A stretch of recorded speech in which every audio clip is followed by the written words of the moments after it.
Okay, a Baker question. This comes from Megan in Pittsburgh. Hey, Mary Kay, how much stock can we put in the fact that of how Baker looked in 2021, like he did at the end of 2020 in the short period before he got hurt? So I guess in those 5 quarters, I'd love to see that as an indication that's the real Baker, but that Baker also threw a pick instead of a game-winning drive in week 1. So pre-injury Baker looking a little bit like 2020 Baker. How much stock do you put in those 5 quarters as opposed to the however many games, 14, 15 games after the injury? Well, there are a couple factors at play here.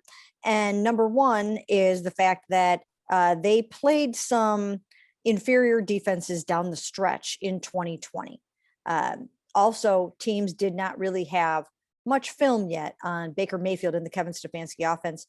Defenses hadn't really been able to dig in there and figure out how to slow him down or stop him. And teams were not, they were just on the cusp of sort of figuring out how to solve the play action rollout game. And they've gotten better at that. So, it seemed like every time you looked out there, he was able to roll out, have all the time that he needed. Well, defenses started to take that away. And we wondered that a lot over the offseason. What are defenses going to do to Baker Mayfield once they have the film on him and have a book on him? So that's number one. Number two, when you look at those first 2 games of this season, and I think that we forget about this. I mean, we all think, oh, it was the Kansas City Chiefs, Well, the Kansas City Chiefs were not anywhere near the defense that they were mid-season to the end of the season. They were one of the worst defenses in the NFL to start the season. And in that game, they did not have Tyrann Mathieu. They did not have Frank Clark, and they had not yet traded for Melvin Ingram, and they were playing bad defense. They were just horrible. So I think that was, something to factor in. Had they played the Chiefs in week 12 or 13, there's a pretty darn good chance they would not have had that kind of a game against it, that Baker wouldn't have had that kind of a game, healthy or not. And then the second game, it was the Houston Texans, and they were basically a mess, both offensively and defensively. So, it's not like they played the Rams in week 1, right? It's not like they played the Rams after they had Von Miller and, that they were humming along in week 1. And then all of a sudden, then they came back in week 2 and played the Bills defense, right? That's not what happened here.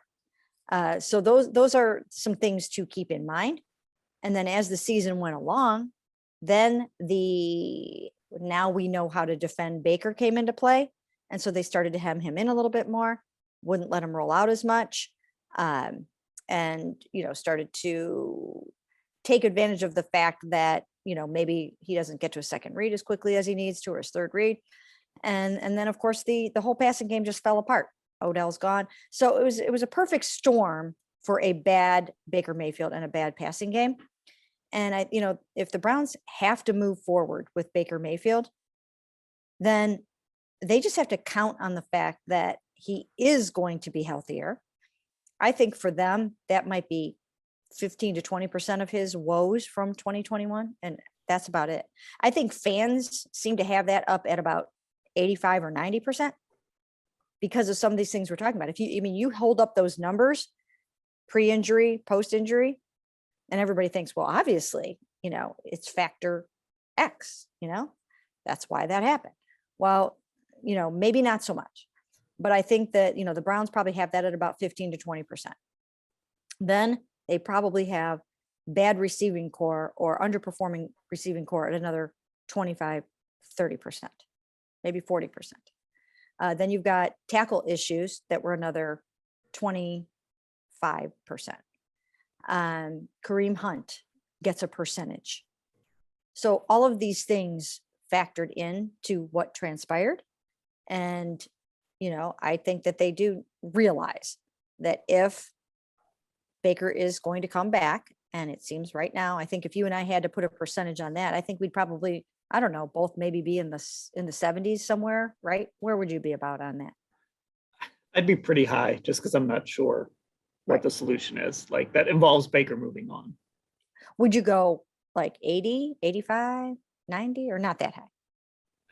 I'm not going to go that high just yet, but I'd probably be in the 70s. Okay. So I'm in the 70s as well. And it is, it's so hard to get your mind around, like, what else could they possibly do? But anyway, so I think they firmly believe that if they increase and improve all of those different categories, that they can get him and the passing game to where they need it to be, and that they will be okay. That seems to be the thinking.